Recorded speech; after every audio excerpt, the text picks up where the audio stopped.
경전을 펴십시오. 오늘 6페이지 하는 날이죠.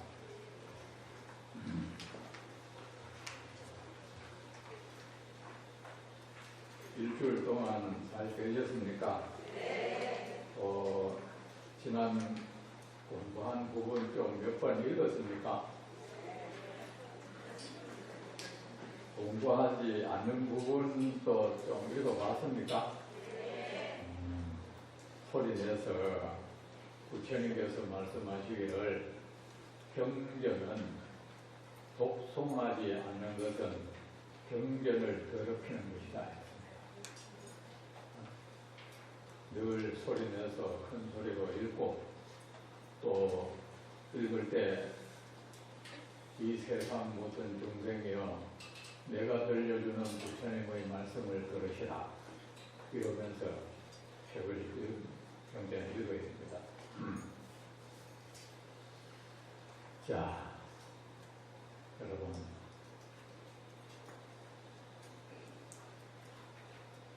여러분은 모두 부처님께 귀의를 하셨죠? 네, 우리는 부처님께 귀의를 했습니다.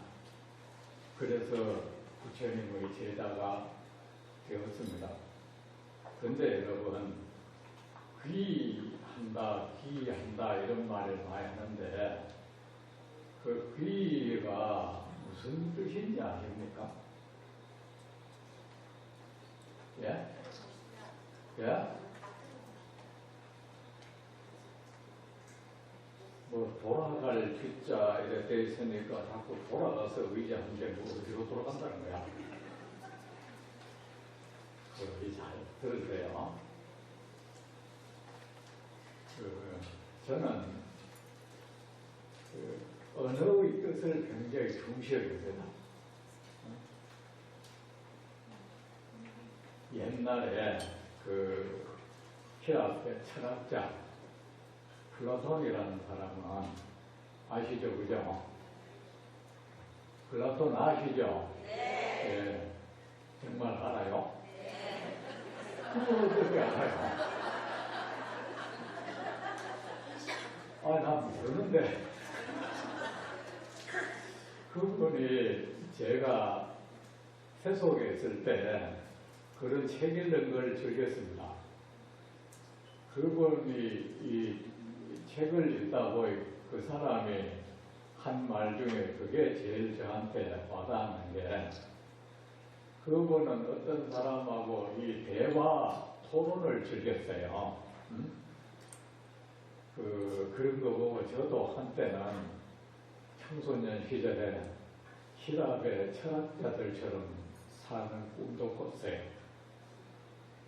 막 그림 보면 왜 그 사람들이 옷을 두르고 그 그림 본 위에 주워가지고 나도 나중에 어른 되면 많은 사람들을 모아놓고 뭐 특정한 종교나 이런 건 없이 그냥 삶에 대해서 진리에 대해서 토론하면서 살아야지 이런 생각도 제가 했는데 이분이 남하고 토론을 하다가 늘 질문을 잘해요.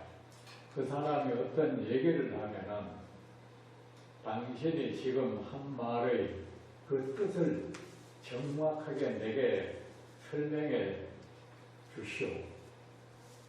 이걸 꽤 많이 요구했습니다. 그게 뭡니까? 니도 모르는 그런 말을 하지 말라는 거야. 우리는 자기도 모르는 말을 참 많이 해요. 그러니까 무슨 뜻이냐고 여러분 공부를 하면요. 지금부터 잘 들으세요. 어느 특정 분야에 공부하는 사람이 그 분야에 얼마나 많은 공부를 했고 또 얼마나 정통한 지식을 식견을 가지고 있는지를 아는 척도 중에 하나가 있어요. 이게 뭔지 압니까? 그 분야에서 그 사람들이 쓰는 용어, 그 용어의 뜻을 정확히 설명 좀 해달라고 그러는 거예요. 그거 설명을 얼굴이 잘 할 줄 모르는 사람, 뭐 흔히 하는 말로 내가 뜻은 알겠는데 설명이 안 된다 하는 그런 사람한테 뭐 배우면 안 돼요. 그런 사람은 자기가 잘 모르고 있다는 사실을 모르고 있는 거예요. 막연하게 내가 알긴 아는데 설명이 안 된다. 그런 사람의 지식 믿으면 안 됩니다. 알겠죠? 안 되고, 그래서 이 중생사회는 언어의 사회잖아요. 말이 왔다 갔다 하면서 자기 마음을 전달하는 거 아닙니까? 모든 것은 그 언어로 통해서 이루어지잖아요. 불교 뭐 이래 선가에서 불인 문자하지만 사실은 뭐 문자를 통해서 다 전달되죠. 자, 그래서 저는 그 불교 공부를 하는데 불교에서 그 쓰는 용어 공부를 제가 많이 했어요. 이 말이 원래 어떤 뜻을 가지고 있었나. 그리고 저는 그 뒤로 습관이 아직도 있습니다. 어떤 사람이 어떤 말을 하면은 그 말이 어떤 뜻을 가졌는지 꼭 제가 찾아보고 확인합니다. 그런 결과 많은 사람들이 그 뜻도 모르고 하는 말을 하는 경우가 매우 많고 또 그 뜻을 자기 멋대로 그 뜻의 풀이해서 알고 있는 경우도 굉장히 많아요. 불교 집안에도 굉장히 많아요. 근데 우리는 어떻습니까? 말을 들으면 확인하는 습관이 없어. 부처님이 말씀하셨습니다. 어떤 사람이 법에 대해서, 진리에 대해서, 수행에 대해서 말을 하거든. 그 말이 나 열애의 말과 일치하는지를 확인하라. 그래서 나 열애가 한 말과 일치하거든 받아들일 것이고 일치하지 않거든 받아들이지 말라 했습니다. 여기 불교의 집안에서 보면 그 말이 그 뜻도 아닌데 함부로 자기 찾아보면 되는데 안 찾아 알아보지도 않고 자기 머릿속에서 추량해서 얘기하는 경우가 비일비재의 차원이 넘어섰어. 굉장히 흔합니다. 그런데 우리는 어떻습니까? 설법을 듣거나 하면은 그 사람의 권위에 다 꺾여. 맞잖아요. 그 권위라는 것은 뭡니까? 그 사람의 명성이나 그 사람이 현재 지위 하면은 그 사람이 꼭 거기에 대해서 반드시 어떤 식견이 뛰어나고 그 사람의 모든 덕과 지식이 뛰어나서 이름을 얻는 경우도 딱 맞아 떨어지지 않아요. 그리고 그렇게 뛰어나서 그 자리에 가는 어떤 보장도 없는데 말이야. 우리는 그 사람이 어떤 특정한 지위를 가지고 있거나 그 사람이 뭐 명성이 좀 있으면 그냥 받아들여버려. 그런 채로 오류인 채로 수백 년이 그렇게 흘러가는 경우가 많단 말입니다. 저는 그래서 누가 어떤 말을 하면 그거 찾아봤나? 그거 알아봤어? 라는 말을 꽤 잘해요. 옛날에 제가 주로 집기사에서 이 교학은 옛날에 관음 조실 스님한테 많이 배웠는데 배우고 가르치듯이 하다 보면은 친숙해지잖아요. 한 번은 스님이 대중을 모아놓고 법문을 하시는데 특별한 특자를 말씀하시는 거예요. 하면서 특별한 특자가 보면은 소우변에 절사자가 있잖아요. 이거 절에서 소고기 먹는 건 특별하다는 거예요. 그래가 제가 개인적으로 스님 찾아갔죠. 스님, 그러면은 그 특별할 특자가 불교가 중국에 들어온 뒤에 그 특자가 생겼습니까? 그러면 그 특자는 불교가 오기 전에 이미 생겼는데요. 그래서 왜 스님 마음대로 그래 합니까? 저는 그 한자 같은 것도 한자가 어떻게 해서 이런 뜻을 가지게 되는데 그 글자 추적하는 공부를 좀 많이 했어요. 제가. 그래 하다 보니까 사람들이 그 원래 언어가 중요한 것이 이쪽의 문화가 이쪽의 우리 개인 간에도 그렇잖아요. 나의 내면이나 모든 걸 전할 때 언어를 통해서 전달되는데 그 사람이 제가 사용한 그 말의 뜻을 왜곡해 버렸을 때 문제가 생기잖아요. 그렇죠. 또 국가와 국가도 그래요. 저쪽 말이 주로 번역이 되는데 그 말 뜻이 그 사람들은 이런 뜻으로 이 말을 썼는데 우리가 알아듣기로는 다른 뜻으로 알아들어 버렸을 때는 그런즉 그게 또 어느 특정의 권위를 지닌 사람은 알아도 안 하고 자기 마음대로 머리에 생각나는 대로 말을 함으로 해서 그것이 딱 굳어져 가지고 말이야. 얼마나 오랜 세월을 사람들을 오류시키는지도 몰라. 대표적인 걸로 말입니다. 참선하는 사람들이 잘 쓰는 말 중에 좌단이라는 말이 있어요. 그 좌단, 시방, 부처님의 혓바닥을 혀를 좌단한다. 잘라버린다. 앉아서 잘라버린다. 이런 뜻으로 말을 써요. 혹시 그런 말 들어봤습니까? 참선하는 분들 말이야. 모든 부처님의 목을 앉아서 잘라버린다. 근데 지금도 그래요. 거의 대개의 사람들이 그냥 그 뜻으로 알아들어. 그 뜻으로 알아듣는 거야. 그러면서 그게 묘하게 말이야. 그런 말들이 거칠잖아요. 그러니까 그 참선하는 사람들이 행동까지 거칠어지는 거야. 말도 팍팍팍팍 하는 거, 그걸 마치 투자다운 모습이냐. 말도 함부로 거칠게 해버리고.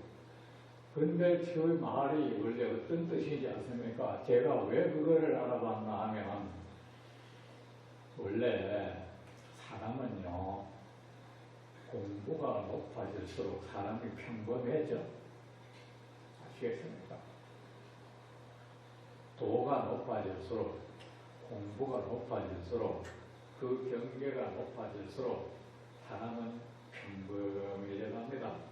평범해져 가고 그들이 쓰는 용어 또한 굉장히 평범해져 가요.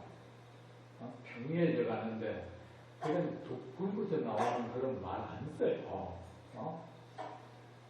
그래서 그 말을 제가 찾아보니까 앉을 자자도 그렇고 끊을 단자도 그렇고 전부 머무른다는 뜻이 있는 거야. 거기에 머무른다. 예를 들어서 이제 부처님의 머리를 앉아서 잘라버리는 게 아니고 부처님의 머리는 뭡니까? 이 부처님의 그 제일 머리 제일 위로 삼아요. 지혜를 제일로 삼잖아요. 목숨으로 삼잖아. 그래 부처님의 지혜에 머문다는 뜻이야. 얼마나 평범한 말입니까? 그리고 또 시방, 재불, 정령을 혓바닥을 자른다고? 혀는 말이잖아요. 사람이 우리가 공부를 해서 도를 깨치고 나면 그렇게 일부러 노력하지 않아도 부처님의 말씀 안에 머물게 된다. 자연스럽게. 이런 뜻인데 사람들이 그렇게 하는 겁니다.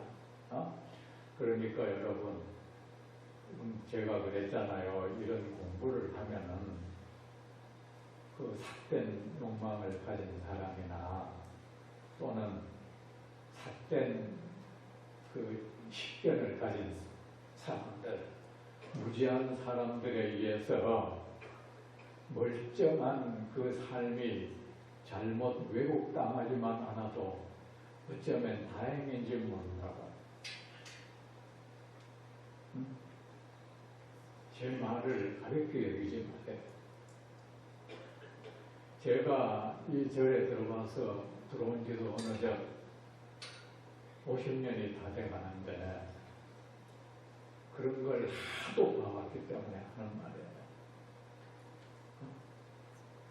부처님은 우리에게 우리의 삶이 지혜로워질 수 있도록, 우리의 삶이 그 미혹에서 벗어날 수 있도록, 또 우리의 삶이 더 복되게 될 수 있도록 하기 위해서 이 세상에 오셔서 수많은 설법을 하셨는데, 어찌된 판인지 우리는 여기 와서 사람이 더 어리석어지고 더 무지해지고 아주 비합리적으로 사고방식이 변해가고 말입니다.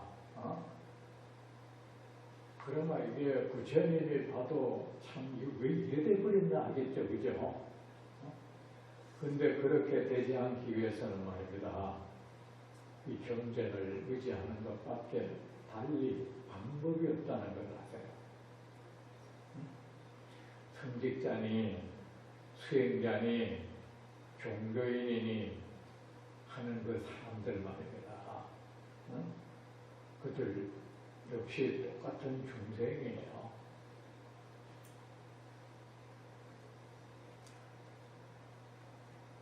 그들이 고의적으로 그랬던 아니면 부주의해서 그랬던 아니면 처음부터 잘못된 욕망에 사로잡혀서 그랬던 어쨌든 사람을 의지하다 보면 그르쳐지게 되어 있습니다.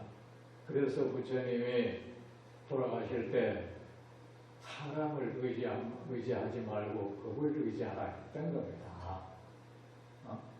그 법은 진리라는 말이 아니고 교법, 가르침이라는 뜻이에요. 진리는 내가 모르는 걸 어떻게 의지해? 부처님의 가르침을 의지하는 것이 바로 진리를 의지하는 것입니다. 부처님의 가르침 따라 사는 것이 바로 진리에 부합된 삶입니다. 아셨죠? 달리 진리에 부합된 삶은 없습니다. 자, 귀라는 말을 갖다 이렇게 길어졌는데, 귀라는 말이 내가 사람들한테 물어봤어요. 뭘 제대로 아는 사람을 사실은 하나도 못 봤어. 불교학, 학자라는 사람들도 또 그래. 자, 귀라는, 근데 우리는 맨날 귀한데, 귀라는 말은 뭐냐면 원래 전쟁에서 쓰는 말이야. 전투. 군사 용어였어요. 그 뭐였는데, 이 전쟁을 하다가, 전투를 하다가 나의 힘이 붙이다는 걸 알고 도저히 이거는 이길 수 없는 전투라는 것을 알고 또는 이 전투는 공감하지 못하다는 것을 알고 적에게 투항하는 걸 귀라고 하는 거예요. 귀항한다, 귀순한다의 같은 말이에요. 손 들고 여러분 그 자전차라 보세요. 귀자가 항복할 귀자가 있어요. 적에게 더 이상 대립하지 않고 그 사람과 서로 우열, 서로 경쟁, 싸우지 않고 거기 손들고 거기 투항해서 나의 생사 여부를 그에게 맡기는 거, 이걸 귀라고 하는 거예요. 자, 여러분은 그만 귀한 사람은 뭐야? 내 이제 무조건 당신 말 따르겠습니다 이거 아닙니까? 그런데 왜 불교 믿어놓고는 절에 와놓고는 이 부처님 말씀을 외면하고 개개 사람들이 지 나름대로 하는 말을 따르는 겁니까? 그것이 단순히 가슴에 와닿는다는 이유 하나. 전에 어떤 스님이 저한테 그런 말을 했어요. 경전은 읽으면 가슴에 와닿지를 않아요. 참 정직한 말이에요. 경전이 우리 가슴에 와닿을 리가 없어요. 왜? 우리는 뭡니까? 유행가 가사가 와닿는 사람들이야. 맞잖아요. 경전은 결코 우리를 감동시키지 않아요. 감동을 시키려면 현재 내 정서와 이게 맞아떨어지는 말이 돼야 돼. 어?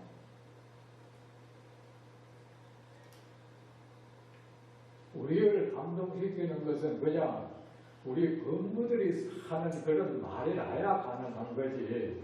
부처님의 말씀은 우리를 감동시키는 게 아니고 우리를 공경시키는 거야. 어? 현재 우리가 가지고 있는 이 모든 정서를 떨치게 만드는 거야.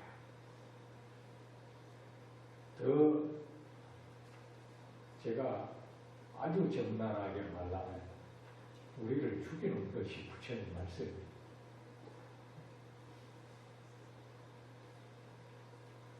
이 범부의 삶을 성현의 삶으로 바꿔놓는 것이 부처님 말씀입니다. 이 왜곡된 삶을 마치 화살 만드는 사람이 굽어진 화살을 쫙 펴듯이 이렇게 꾸불꾸불해진 꾸불꾸불한 이 삶을 쫙 펴주는 것이 경전의 말씀들이에요. 현재 내 정서에 부합되는 말씀은 하나도 없어. 아시겠습니까? 여러분도 언제 경전의 말씀 보고 감동한 적 있습니까? 감동할 리가 없죠. 어? 그것이 내 말이 아닌데, 내 의식 세계의 말이 아닌데 어떻게? 저 어떻게 꿀뚝새가 말이지? 꿀뚝새 알죠? 우리 어릴 때 꿀뚝새를 많이 잡았어요. 꿀뚝새는요 높게 못 날아요. 그래가지고 높게 못 날고 멀리 못 날아요. 우리 어릴 때 그래서 그놈을 계속 쫓아가기만 하면 이놈이 결국은 못 날더라고. 그러면 우리가 이걸 잡았는데 그 꿀뚝새가 어디 구말리 하늘 높이 나르는 저 학의 노래소리에 감동하겠어. 뭔 노래를 뜻 모르는데 우리는 그저 현재의 내가 변해서 부처가 된다면 그때는 부처님 말씀에 대해서 고개가 끄덕여질 것입니다. 아, 과연 옳습니다. 부처님 이제야 알겠습니다. 그때가 되지 않고는 안 돼요. 응? 그래서 경전은 사람들이 잘 안 읽어. 안 읽는 이유가 있어. 첫째, 와닿지를 않아. 여러분 와닿는 거 너무 좋아하지 마세요. 여러분 마음에 딱 와닿는 거 그거는 여러분의 삶을 크게 변화 못 시켜. 현재의 그 정서를 그냥 더 견고하게 만들어줄 거예요. 유행가 같은 거 자꾸 들으면 그 감정에 계속 빠져들잖아요. 그거 순화시키지는 못하잖아. 그래도 어느 정도 현재의 이런 정서를 순화시키는 기능을 가진 것은 클래식 음악인데 그 정도만 해도 재미없잖아요. 맞잖아요. 그죠? 재미없잖아요. 그래, 그 귀라는 말은 말입니다. 항복한다는 뜻입니다. 그만 귀의를 했으면 어떻게 해요? 무조건 따라야죠. 여러분은 거짓말 해봤어. 귀의 안 해놓고는, 그리고 귀의 해놓고는 땀만 먹어버렸어요. 여러분은 부처님께 귀했습니다. 아셨죠? 이 귀를 보면 이런 말 있잖아. 자, 귀, 물, 부처님께 귀했다. 이거는 쉽게 이해가 된다. 그죠? 그 다음에 귀, 법, 부처님의 가르침에 귀했다. 이것까지는 이해가 되는데, 여러분. 스님들께 귀하겠다. 이게 조금 혼란하지 않습니까, 여러분? 예? 그런데 우리가 이 뜻을 잘못 알고 있어. 원래 그 귀는 부처님이 처음에 5 비구를 향해서 설법을 했어. 처음 깨닫고 난 뒤에 옛날에 자기 동료 도반이었던 그 5 비구 말 많이 들었죠? 5비구 설법을 하고 난 뒤에 하신 말씀이 이렇게 해서 삼보가 생겨났다 이랬어. 그래 제자들이 부처님 무엇이 삼보입니까? 하니까 삼보란 깨달음을 얻어서 만중생의 스승이 나 열애가 불보이고 또 내가 지금 그대들에게 말한 이 설법이 법문이 돋보이고 그리고 그대들 5 아라한이 승보다. 자, 우리는 공양 대상이잖아. 그죠? 이 3분은. 근데 부처님은 공양받을 자격에 대해서 얘기했어요. 공양받을 자격은 누가 있느냐? 그 지혜가 출중해서 무중생을 미혹에서 벗어날 수 있는 자. 근데 스님들은 다 그게 아니잖아. 거기서 문제가 생기는데 원래는 일반 스님들은 승인데 승보는 아닌 거야. 공양 대상은 뭐냐? 아라한이 돼야 이게 승보인 거야. 이거. 아라한의 무리를 뜻했어. 옛날에 부처님의 그 1200제자는 전부 아라한이었거든. 모두가 번뇌에서 벗어났거든. 모두가 다 번뇌를 소멸해서 세상 모든 중생의 복전이 되었거든. 그러니까 중생들이 공양할 만한 사람들이니까. 그래서 아라한을 은공이라 하잖아요. 은공. 들어봤죠? 공양받을 자격이 있다는 뜻인 거야. 그래, 내가 요새 와서 제가 스님들한테 그런 얘기를 합니다. 사실은 우리가 공양받을 자격이 없는데 받는다는 생각을 가지고 우리가 살아야 된다. 한편으로는 미안하고 죄송하고 고맙다. 이 자격도 없는 내가 그리고 내가 거기에 보답하겠다는 이 마음이라도 가져야 된다. 저는 오해하지 마세요. 저도 그런 걸 알아요. 알아가지고 신도님들이 제 방에 와서 뭘 주고 간단 말입니다. 주고 가면 이래 보는데 그래 하면 이상하니까 다 가고 난 뒤에 거의 절을 해요.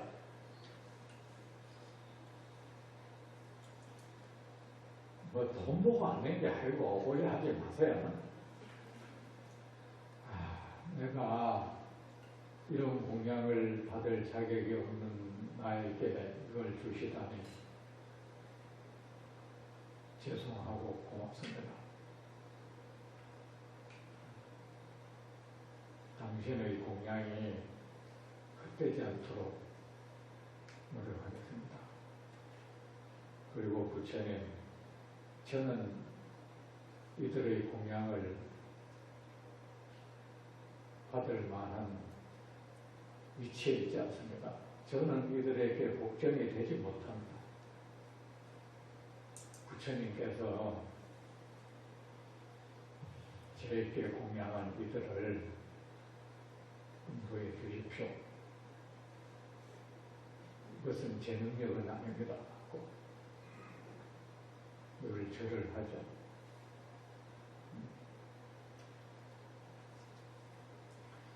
자, 여러분은 부처님께 귀의했어. 그렇다고 뭐 이래 또 뭐 스님들한테 공양하면 안 되고 그러지 마세요. 그렇게 없잖아. 그래 주는 사람은 그렇게 하면은 받는 사람은 받는 사람대로 늘 만족하고 고마워할 줄 알아야 돼. 이 커뮤니케이션이 돼야 되는 거야.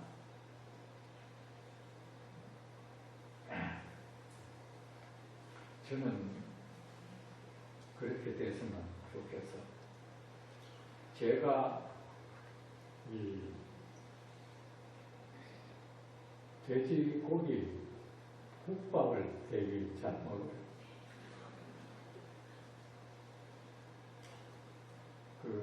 저부터 잘 먹는 것이 아니었고 추어탕 이런 거 제가 잘 먹어요. 신도님들이 식당에 나를 데리고 가서 음식을 사주려 하면은 제 딴에는 돈 좀 적게 쓰게 하려고 거짓말로 나 그거 돼지국밥 좋아한다 하는 거예요. 추어탕 좋아한다. 그게 그래도 싸다 싶어서. 근데 그걸 자꾸 못하고 진짜 좋아를 하게 돼버렸어요. 그래 됐습니다. 그리고 저새는 또 제가 안 먹어요. 왜 안 먹느냐 하면 의사가 나 당뇨 진단계라 해가지고 안 먹어요. 그러고 나니까 여러분 걱정하시는 분이 계시는데 내가 손이 떠는 거 보이죠? 이게 건강에 이상이 있었는 게 아니고 우리 아버지 때부터 유전이에요. 저희 아버지는 컵을 들고 있으면 거의 절반이 쏟아요. 다 날아가 버려. 근데 저는 아버지에 비하면 한 10분의 1 정도 돼요. 그 정도는 아닌데, 그래가 한번 뇌졸중센터 가서 의사한테 물었죠. 이 수전증 본격적으로 나타나는 건 한 20살 때부터 나타났어요. 저도. 이 수전증 이거 어떻게 치료가 안 됩니까? 하니까 의사 선생님 하는 말이 재밌었어. 저도 수전증이 있는데요. 저는 수술할 때 못습니다 하는 거예요. 그만 약 좀 주세요. 내가 약을 주는데 하루 2번 먹도록 해주는데 한 번만 먹어. 그래요. 계속 먹으면 이게 뭐 일 없나 잘못되는 거 아니죠? 걱정돼서 이 약 안 먹으면 안 되나? 물론 안 먹어도 괜찮은데 스님은 법문도 하고 신도들이 보면 전부 뭐다만 또 이상하게 생각하니까 약을 드시라고. 그리고 스님이 드시는 약은 어린이용이다. 그래, 어린이들도 이런 사람이 있다 하더라고요. 그래, 걱정하지 마세요. 손자는.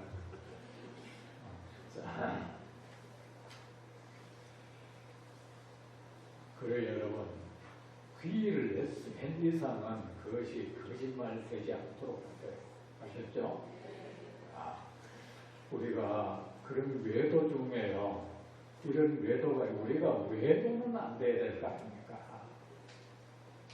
이 생에 우리가 이루지 못한다 해도 딴 곳으로 가다가 죽어서는 안 되잖아요.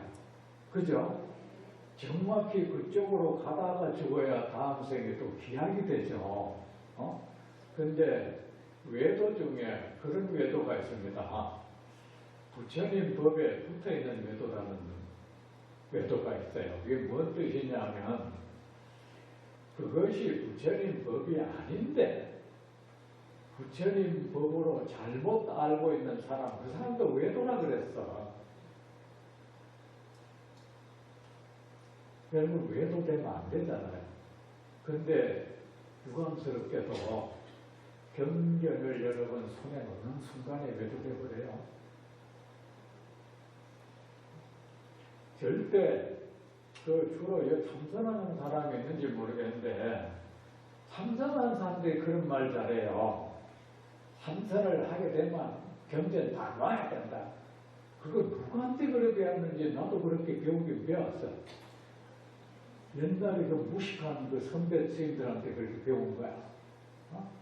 그리고 신도들도 그거 흉내내고 있어요. 심지어는요, 여러분 그런 구업 짓지 마세요. 신도들은요, 그 제가 선언에 이런 데 가면요, 어떤 신도가 경전 보면 그걸 나무라요. 왜 이런 데서 보느냐 하면서 무슨 그런 죄를 짓고 삽니까? 눈을 몰랐거든 자기 혼자 몰고 사면 되지. 어? 요새는요, 스님들도 선방 스님들도 이제 옛날하고 달라가 경전 다 봅니다. 경전 이거 안 보면 안 된다는 걸 이제 인식을 해가지고 전부 경전 중시 여기는데 제가 이게 불자 참선한 사람들이 그걸 그러고 있어. 경전 한 번도 하고 그러면서 엉뚱한 소리 하고 한다고. 제가 선언 그 보면 웃깁니다. 그 중에 한두 명은 꼭 도인이야. 꼭 도인이 있어. 도인 행세하고. 그리고 그 공부한 사람들을 진짜 그 사람이 대단한 줄 알고 그 사람을 막 써맞혀요. 그러면서 뭐 어지간한 스님보다 낫다. 그런 말 여러분 잘 하잖아요. 웬만한 스님보다 낫다. 그런다가 좀 사람 잘 만나야 된다. 그러나 뭐 이래 돈풍께나 있단 말이야. 돈풍께나 있으면은 말이야. 스님들한테 이제 뭐 이래 용돈이라도 주면 그 용돈 얻어 쓰는 그 스님들 그 사람을 붕붕 띄워요. 이 사람이 스님 뭐 법문 좀 해주세요. 그래서 보살님 정도는요, 뭐 우리 법문 듣는 단계가 지났잖아요. 그거 이제 풍선처럼 띄우는 거야. 거사님 정도 되면 뭐 이제 그런 거 이제 법문 듣고 하는 단계는 지났죠. 아마 이 사람들이 말이야, 그러다가 말이야, 뭐 좀 이런 명성계나 있는 스님한테 그 소리 들으면 정말 이제 구멍풍선이 되더라고. 내 그런 사람 많이 봤어. 공통점이 돈 있는 사람이야. 그 돈 때문에 그렇게 된 거야, 이제. 돈이나 없으면 그런 일 안 당할 텐데, 이 돈 때문에. 근데 이런 사람들은 이제 내가 어느 큰 스님도 나를 인정했어. 이러면서 스님들도 내려다봐요. 그 사람들 하는 말 많이 들었거든. 평생 참선한 사람보다 나, 10년 수자보다 나, 이런 말을 내가 속으로 참, 니도 어쩌다 네가 큰 중소리 듣고 사나 속으로 어찌 그렇게 사람을 기만하고 그렇게 그르칠 수가 있나. 내 속으로 그런 경우 참 많아요. 돈 따가지고 이제 스님 용돈 하세요 하면 주니까. 그게 제 말 실감납니까? 사실 이 사람 내 너무 많이 봐서 그래요. 여러분, 어떤 사람이 그러거든. 이 스님 곁에 딱 큰일 나겠구나 아마 떠났어요. 아셨죠? 그 인생 그렇게 그르치지 마세요. 그러다가 계산은 무상하잖아. 여러분 호주머니에 돈 떨어지면 그 사람 여러분 대한 태도 바뀌어. 잘 아세요.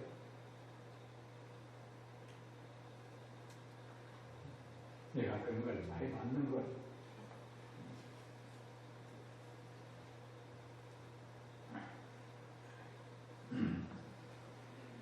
그래, 이 종교 믿으면 그 성직자니 종교인이니 하는 사람들한테 모르게만 안 돼도 다행이에요.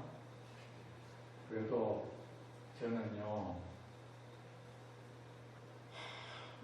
그런 사람은 아닙니다.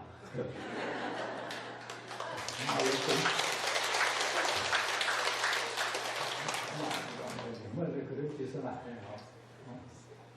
그러니까 어떤 사람은 치유불능이 되어 있는 사람도 많아요. 치유불능이 되어 있더라. 귀에 뭐 안 들어오는 거야. 그런 사람은 어떻게 이런 경전법회 절대로 참석 안 해요. 자신 있어가 듣는가 안 듣는 게 아니야. 속에 두려움이 있는 거야. 마치 잘못된 삶을 사는 사람 의사한테 가는 걸 두려워하잖아. 병이 딱 다가가. 정말 자신 있으면 이 법회에 참석하죠. 왜 법회에 참석하는지 아세요? 혹시 말 중에 내가 그래도 견고하게 이게 붙들고 있는 이게 있는데 여기에 타치당할까 봐 무서운 거야. 당신 잘못됐어 하는 판정 들을까 봐 무서운 거야. 그래 결국 의사는 부처님 멀리하는 사람인데 자기 혼자 환상의 궁전을 짓고 그 공상 속에서 궁전을 지어가지고 그 궁전 속에 웅크리고 앉아가지고 나오지 않는 사람. 그래가지고 자기 혼자만 자기 개인 리그전을 펼치는 거야. 그들만의 리그, 저만의 리그. 여러분, 부처님께 귀의하십시오. 귀의했다는 것은 이제 더 이상 내 주장 안 하겠다는 거 아닙니까? 죽이나 살리나 당신 뜻대로 하세요. 그러면 뭡니까? 여러분이 가지고 있는 모든 것을, 여러분 머릿속을 채우고 있는 것, 대단하다고 생각하는 그 모든 것, 대단하지 않든 대단하든, 대단한 견해니 대단한 식견, 지식 같은 거, 신념, 정말 요새 그거 보잘것도 없고 여러분 자신을 이 무성인들이 혀차게 만듭니다. 아셨죠? 주위 사람들이 여러분 보고 거사님은, 우리 보살님은 정말 공부 많이 하신 분이야. 그거 취하면 안 돼.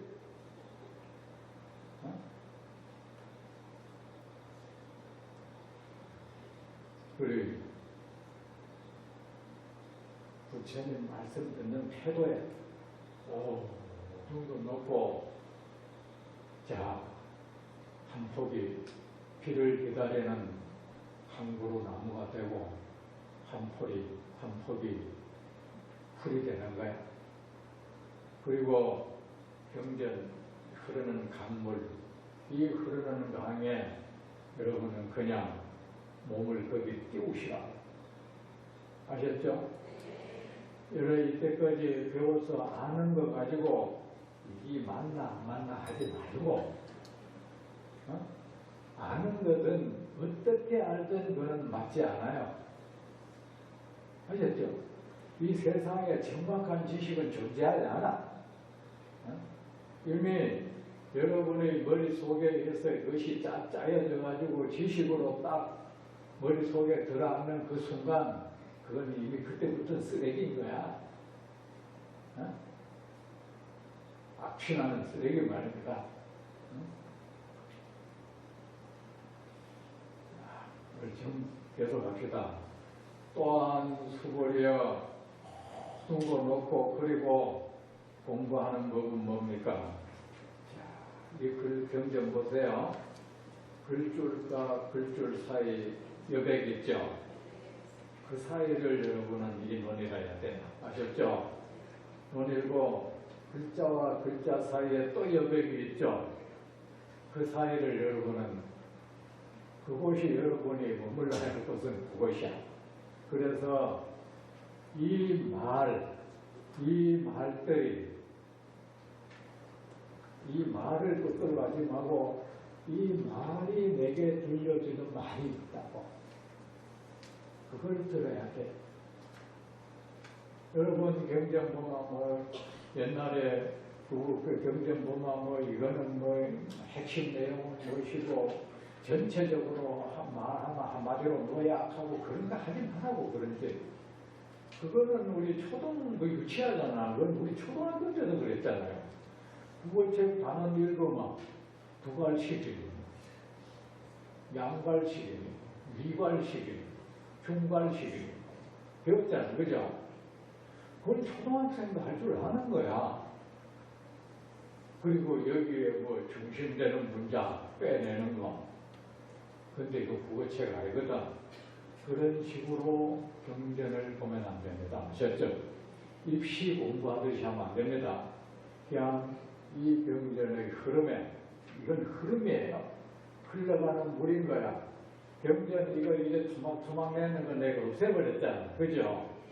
경전 보면 이제까지 여러분 무슨 분 했잖아. 저는 이러면 안 된다 해서 없애버려요. 이게 한 줄기 강을 만들어 놓은 거예요. 이 강의 흐름에 여러분은 몸을 맡겨야 되는 거야. 몸을 맡기다 보면 여러분이 할 일은 이 밖으로 나오지만 않으면 안 돼요. 겁나서. 맡겨놓으면은 여러분의 뜻에 의해서가 아니고 저절로 이 물이, 이 강이 여러분을 저 깨달음의 바다로 도달하게 해줄 거예요. 여러분의 노래 안에도. 자, 부처님이 처음에 뭐라고 물었습니까? 수고리가 부처님 어떻게 하면 깨달음 얻습니까? 라고 물었다. 그죠? 그거 여러분 잘 묻잖아. 그죠? 부처님, 이 깨달음을 얻으려면 어떻게 하면 되죠? 이거 물었다. 그죠? 그러니까 부처님이 수고리야, 깨달음을 얻고 싶거든. 너의 그 가슴이 사랑으로 가득한 비옥한 돼지가 되게 해라.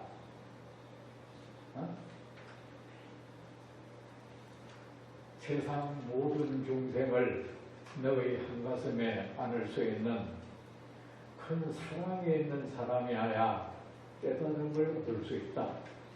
깨달음은 그런 돼지 같은 아름다운 가슴에 피어나는 한 송이의 꽃이니라. 여전히 여러분 또 호흡을 어떻게 하는지 그 공부에 대한 여러분이 가지고 있는 모든 개념 놓으세요. 알았죠? 버리라고. 버려. 그거 쓰레기니까. 한마디로 되지 않는 짓이니까. 되지 않는 짓을 하면서 여러분이 공부라고 하는 거예요. 그걸 가지고 세상 모든 중생을 향해서 사랑하는 나의 형제들이여, 그대들의 신음소리가 내 가슴을 아프게 합니다. 내 그대들의 그 신음소리를 멈추게 해드리겠습니다. 이 큰 서운을 세워라. 그리고 명심해야 한다. 네가 구제하겠다는 그 중생도, 그들을 구제하겠다는 너 자신도 아무 실체가 없는 허구적 존재라는 사실을 넌 명심해야 한다. 그리고 네가 일으킨 그 생각, 세상을 모두 구제하겠다는 그 생각마저도 하나의 허구라는 사실을 명심해야 한다. 그렇지 않으면 그대는 세상 모든 중생들이 그 휘젓는 그 소용돌이 속에 파묻 빨려 들어가서 너 스스로가 나무의 구원을 받아야 할 존재가 되어버릴 것이다. 그리고 수고리야, 이제 중생을 제도하기 위해서는 어떻게 해야 되느냐. 첫째 해야 될 것은, 첫째가 아니고 첫째도 끝째도 이 세상 모든 선이라는 선은 모두 행해야 한다. 선이라는 선은 모두 행해서 너의 그 존재의 땅이 정말 비옥한 땅이 되도록 해야 된다. 너의 그 마음은 어떠냐? 아주 삭막하고 협소한 거름기 없는 땅 같지 않느냐? 그런데 거기에 무슨 깨달음의 꽃이 피겠느냐? 저에 버려지는 조그만 민들레 저런 푸른 고기도 그것이 자라나려면 자양분이 필요한데, 깨달음이라는 그 큰 나무, 그 큰 아름다운 꽃이 피는 데는 얼마나 많은 자양분이 필요가 하겠느냐. 그래 뭐야, 농부가 그 수확을 위해서 첫째 할 일은 그 드넓은 농토를 사서 그 농토에 계속 거름을 줘가지고 거기에 있는 자갈이니 모래니 다 골라내고 계속 퇴비를 뜯어가지고 그 땅을 먼저 비옥하게 만드는 거 아니냐. 이 세상의 이치만이 똑같은 거야, 여러분. 여러분, 이거 그냥 듣지 보세요. 부처님이 그러자 세상 모든 것은 인연이라 했습니까? 인연은 뭡니까? 그럴 만한 조건이 됐을 때 어쩌면 세상은 그렇게 되어지는 거지 뭐. 사실은 나무가 뭐 자기가 꽃을 피웁니까? 가만히 있었는데 비가 오니까 그 힘에 의해서 꽃이 피어지는 거죠. 그런데 우리는 어떻습니까? 깨달음에 필요한 것은, 깨달음의 나무가 자라나는 데는 엄청난 거름기가 필요하다. 엄청난 영양분, 자양분이 필요하다. 그건 뭐야? 너는 선이라는 그 보살행을 통해서 네 존재의 땅을 비옥하게 만들어야 된다. 여러분은 그거 안 해왔죠? 대뜸 한다는 게 뭐 단전호흡을 했잖아요. 호흡을 어떻게 합니까? 밑밭 하나를 한다는 동, 뭐 명상을 한다는 동. 그래서 여러분 얻어진 게 뭐죠? 뭐 그런 거 하다 보면 이제 어떤 느낌이 들겠죠? 그 느낌은 느낌일 뿐이지 실제일 수 없죠. 여러분이 무슨 뭐 삼면이 뭐 얻었다는 사람 봤어? 얻으면 뭐예요? 누가 꿀밤만 한 방 때려보면 다 깨져보는 거예요. 그걸 뭘 얻었다 그래 자꾸. 말도 안 되는 소리. 자꾸 그렇게 환상 속에 들어간단 말입니다. 우리 자 이제 다음 시간에